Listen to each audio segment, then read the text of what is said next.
राज्यातील महिला बचत गटासाठी एक गुड न्यूज आहे, ते म्हणजे 2.5 एकर जमीन आणि 1 लाख रुपयांचा निधी। होय, राज्यातील महिला बचत गटांना आर्थिकदृष्ट्या सक्षम करण्यासाठी राज्य सरकारने हा महत्त्वाचा निर्णय घेतलाय।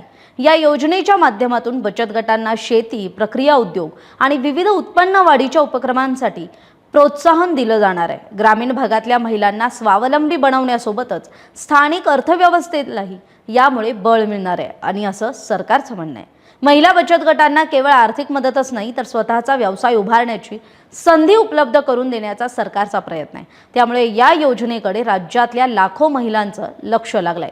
या योजनेअंतर्गत महिलांना 5 वर्षांसाठी सरकारी जमीन वापरासाठी दिली जाणार आहे। या जमिनीवर चारा लागवड, नेपियर गवत, बांबू शेती तसंच ग्रासलँड डेव्हलपमेंट सारखे उपक्रम राबवता येतील। ग्रामीण भागात रोजगार निर्मिती वाढवणं आणि महिलांचं उत्पन्न वाढवणं हा सरकारचा यामागचा उद्देश आहे। महिला बचत गटांना दिल्या जाणाऱ्या 1 लाख रुपयांच्या अनुदानासाठी जिल्हा नियोजन समिती आणि जिल्हा खनिज प्रतिष्ठान म्हणजे DMF निधीचा वापर करण्यात येणार आहे। सरकारच्या मते योग्य पद्धतीने शेती आणि लागवड केल्यास या जमिनीतून वर्षाला 4 ते 5 लाख रुपयांपर्यंतचं उत्पन्न मिळू शकतं। महत्त्वाचं म्हणजे या जमिनीवरून मिळणाऱ्या उत्पन्नावर संपूर्ण अधिकार संबंधित महिला बचत गटाचा असणार आहे। राज्य सरकार यामध्ये कोणताही हिस्सा घेणार नाहीये।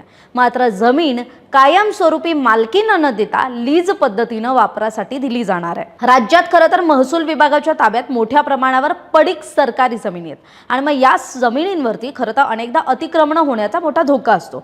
त्यामुळे अशा जमिनी महिलांच्या वापरात आणल्यास अतिक्रमणांनाही आळा बसेल असा सरकारचा दावा आहे आणि योजना प्रभावीपणे राबवण्यासाठी कृषी विभागाची मदत घेतली जाणार आहे। कृषी तज्ञांकडून महिलांना लागवड, उत्पादन व्यवस्थापन आणि बाजारपेठेचं मार्गदर्शन दिलं जाईल असंही सांगितलं गेलंय। संपूर्ण योजनेची अंमलबजावणी ही स्थानिक तहसीलदारांच्या नियंत्रणाखाली केली जाणार आहे। मात्र या योजनेचा लाभ नेमका कुणाला मिळणार आहे, पात्रता काय असेल आणि अर्ज प्रक्रिया कशी असणार आहे याची सविस्तर माहिती लवकरच सरकारकडून जाहीर केली जाणार आहे। महाराष्ट्रातील सर्व बातम्यांचे विश्वासार्ह व्यासपीठ, सकाळच्या सर्व सोशल मीडिया प्लॅटफॉर्मला लाईक, फॉलो आणि सबस्क्राईब करा। तसंच सर्व नोटिफिकेशनसाठी बेल आयकॉन प्रेस करायला विसरू नका।